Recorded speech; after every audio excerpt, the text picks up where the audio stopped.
कुंजन पर उनकी राजधानी थी और उनके 5 पुत्र और एक पुत्र थी जिसका नाम था रुक्मणी। रुक्मणी भगवान कृष्ण की प्रशंसा रुक्मणी ने कई बार सुनी, अनेकों बार सुनी और मन ही मन सोच लिया कि मैं अगर विवाह करूंगी तो उस भगवान कृष्ण से ही करूंगी, अन्यथा पूरा जीवन में ऐसे ही करूंगी। प्रण कर लिया रुक्मणी जी ने। अब इधर रुक्मणी के भाई रुक्मी ने रुक्मणी का विवाह शिशुपाल से नियुक्त कर दिया, तय कर दिया। जब विवाह तय हुआ तो रुक्मणी को चिंता हुई और उसने भगवान को एक पत्र लिखा, चिट्ठी लिखी, ब्राह्मण को बुलाया, चिट्ठी लिखी। आज रुक्मणी चिट्ठी लिख रही है और रोटी जा रही है। आते लिखते रुक्मणी रो रही, आते लिखते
आज रुक्मणी पत्र लिख रही और रोती जा रही है।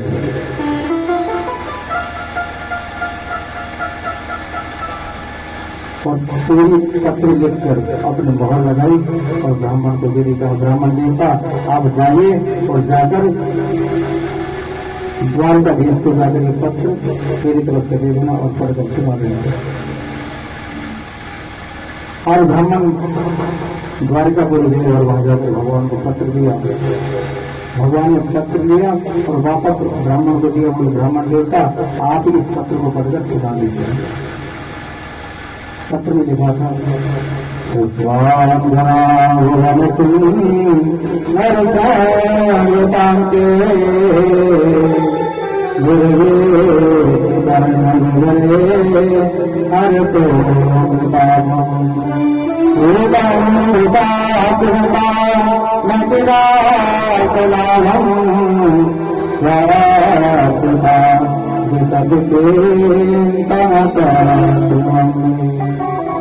हे त्रिभुवन सुंदर, मैं आपके गुणों को सुनने मात्र से धन्य हो गई हूँ। मैंने जब से मैं समझने लगी हूँ तभी से मैंने आपके गुणों को सुना है। और जो भी प्राणी आपके गुणों को सुनता है वो धन्य हो जाता है और जन्म जन्म के पापों से वो मुक्त हो जाता है। आपके रूप का गुणगान करके किसी भी इंसान अपने धर्म, अर्थ, काम और मोक्ष से छुटकारा वो पा जाता है। इसलिए हे सर्वप्रिय अंतर्यामी, मेरे मन की बात आप जानते हैं। मैं पूर्ण रूप से आपकी शरणागत हूँ। मेरे भैया मेरा विवाह करना चाहते हैं, इसलिए मैं चाहती हूँ आप आओ और मुझे यहां से भगा कर ले जाओ। क्योंकि मेरा भैया शिशुपाल से मेरा विवाह करना चाहता है, जिसकी तिथि भी नियुक्त हो गई है, वो बारात लेकर आने वाले हैं। मैं चाहती हूँ आप उनसे पहले मेरे दरवाजे पर आए और मुझे भगाकर यहाँ से नहीं जाए। अगर आप मेरे दरवाजे नहीं आना चाहते तो मैं गोरा पूजन के लिए मंदिर में जाऊंगी, आप वहां पर लेकर आ जाइए और वहीं से मुझे भगा कर ले जाइए। क्योंकि हमारे कुछ भी परंपरा है, जब भी हमारे घर में किसी बेटी का विवाह होता है तो गोरा पूजन के लिए हम सभी जाते हैं। आप वहां आ जाइए और वहां से मेरा हरण करके और ले जाइए। और यदि आप नहीं आए तो मैं अपने प्राणों को त्याग दूंगी।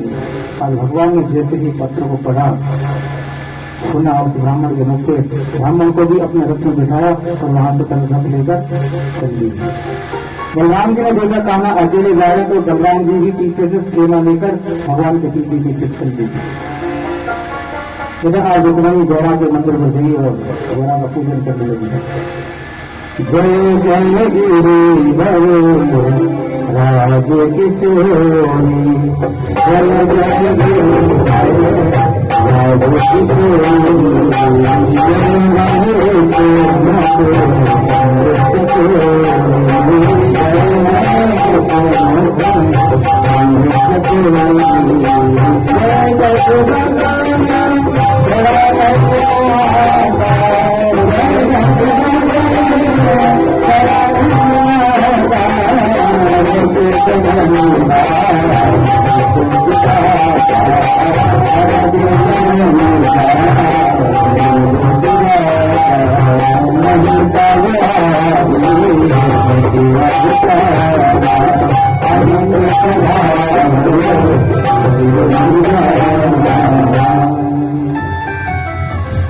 आज रुक्मिणी जी गोरा के पूजन कर रही है और कह रही है, पार्वती पर्वतों के राजा हिमाचल की पुत्री पार्वती आपकी सदा जय हो जय हो जय हो।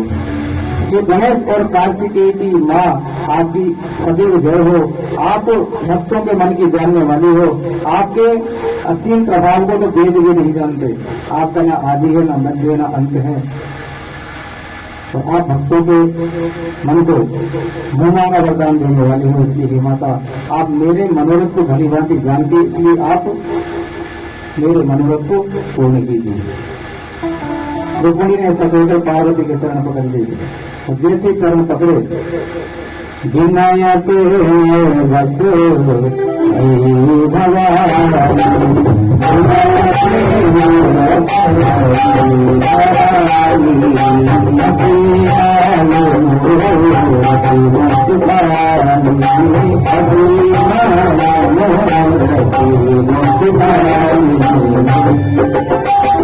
जैसे ही रुक्मिणी ने पार्वती के चरण पकड़े, सबसे पहले पार्वती गले से माला खिसकी, मूर्ति मुस्कुराई और बोली, मूर्ति बोलती क्या बोलती है, रुक्मिणी सुनो, जो तुमने अपने मन में विचार कर रखा है वो ही वर तुझे अवश्य मिलेगा। मन जाए राज्य मिले सो वर सहज सुंदर सांवरो, जो तुमने मन में विचार कर रखा है वो ही वर तुम्हें अवश्य मिलेगा। इसलिए तुम चिंता मत करो, तुम्हारा वर गंतव्य स्थान से चल चुका है, रास्ते में कुछ ही क्षण में तुम्हारे पास आने वाला है।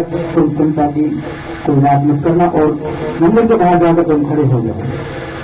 पार्वती के वचन सुने और रुक्मिणी प्रसन्न हुई, माता को प्रणाम किया और मंदिर के बाहर जाकर खड़ी हो गई। अब इधर शिशुपाल बारात लेकर आ गया, उसके साथ जरासंध, पांडव, सारू आदि कई राजा अपने अपनी सेनाओं को लेकर बारात में आए। ये सभी जो राजा थे सभी कृष्ण के विरोधी थे। आज सारा नगर वंदनवारों से सजाया जा रहा है। शाम का समय, रुक्मिणी मंदिर के बाहर खड़ी चिंतित हो रही, ना ब्राह्मण आया ना भगवान आए। कुछ ही समय के बाद रुक्मिणी ने देखा ब्राह्मण देवता चलकर आ रहे थे। प्रसन्नता हुई आज रुक्मिणी जी को, और जैसे ब्राह्मण जी नजर आए तुरंत उनके पीछे भगवान कृष्ण भगवान आए और रुक्मिणी का हाथ पकड़ा और रथ में बिठाकर उनको भगा कर ले गई। तो जो नगरवासी थे भगवान को देखकर कहने लगे, क्या कहने लगे, ले दो ले दो ले दो ले दो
मणि का हरण किया और द्वारिका लेकर आ गए। शिशुपाल ने भगवान का पीछा किया, बलराम जी रास्ते में मिल गए, दोनों में भयंकर युद्ध हुआ और शिशुपाल की सारी सेना को नष्ट कर दिया। शिशुपाल निराश होकर वापस आ गया तो रुक्मी ने कृष्ण का पीछा किया और रुक्मी ने प्रतिज्ञा की कि या तो मैं कृष्ण को बंदी बनाकर लेकर आऊंगा या फिर मैं वापस कुंडल को आऊंगा ही नहीं। आज रुक्मी और कृष्ण का घनघोर युद्ध हुआ, रुक्मी परास्त हुआ। भगवान ने उसको मारना चाहा तो रुक्मिणी ने कहा, प्रभु कि आपके साले जी हैं और इनका वध करना आपके लिए उचित नहीं है। भगवान ने देखा रुक्मिणी थर-थर कांप रही है तो भगवान ने उसके दाढ़ी मूंछ काटे, उसी के दुपट्टे से उसको बांध दिया। बलराम जी को उस पर दया आई, बोले कान्हा ये हमारा संधि है, बस इसके लिए इससे ज्यादा सजा अच्छी नहीं, इसको छोड़ दीजिए।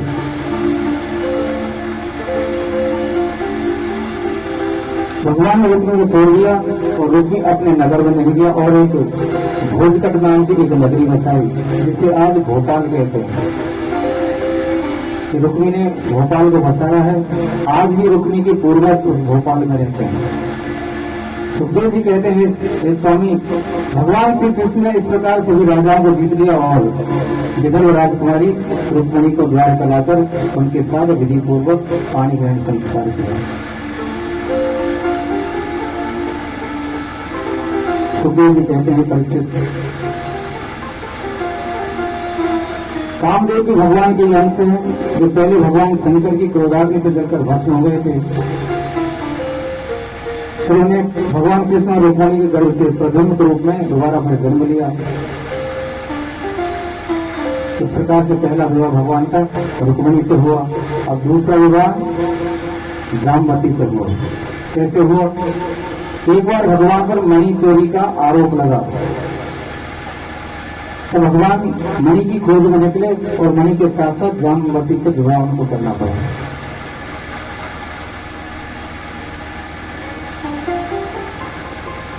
अब मणि चोरी का जो आरोप लगा वो कैसे लगा, वो मणि कौन सी है? ये मणि स्वर्णतक मणि, जिसको आज कोहिनूर हीरा कहते हैं। ये सूर्यदेव की मणि थी, आज इंग्लैंड में म्यूजियम में रखी हुई ब्रिटिश में। लगभग 5000 साल पहले प्राचीन जब इतिहास था संस्कृत का, उस टाइम पे इसका नाम था स्वर्णतक मणि, आज इसको कोहिनूर का नाम दिया है। बहुत समय तक ये जब द्वापर खत्म हुआ, कलयुग जब आया तो ये स्वर्णतक मणि क्षत्रिय शासकों के पास रही, फिर ये मुगलों के हाथ में लग गई और फिर जब अंग्रेज आए और अंग्रेज उस हीरे को ब्रिटेन में लेकर चले गए। आज भी वो स्वर्णतक मणि मौजूद है। यह मणि किसके पास थी? सत्यभामा के पिता सत्राजीत के पास, और उसको किसने दी? भगवान सूर्यदेव ने। एक दिन सत्राजीत से भगवान ने कहा कि ये मणि तुम अक्रूर जी को दे दो।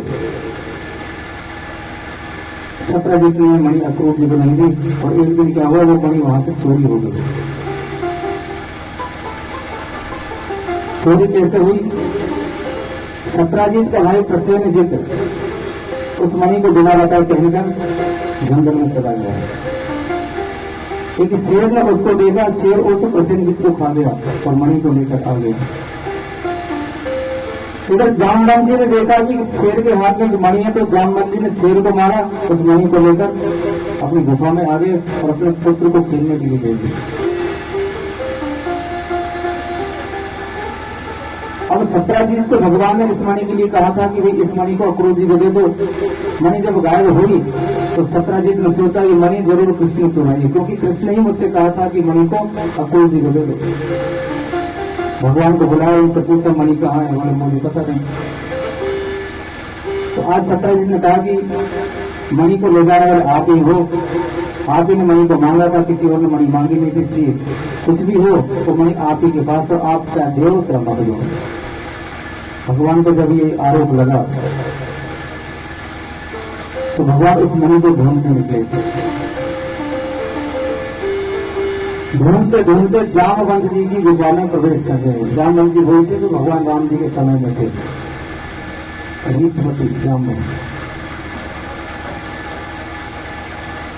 वहां जाकर देखा जामवंत का पुत्र उस मणि के साथ खेल रहा है। भगवान ने जाकर मणि मांगी, जामवंत जी ने मणि को नहीं दिया और दोनों में घनघोर युद्ध हुआ।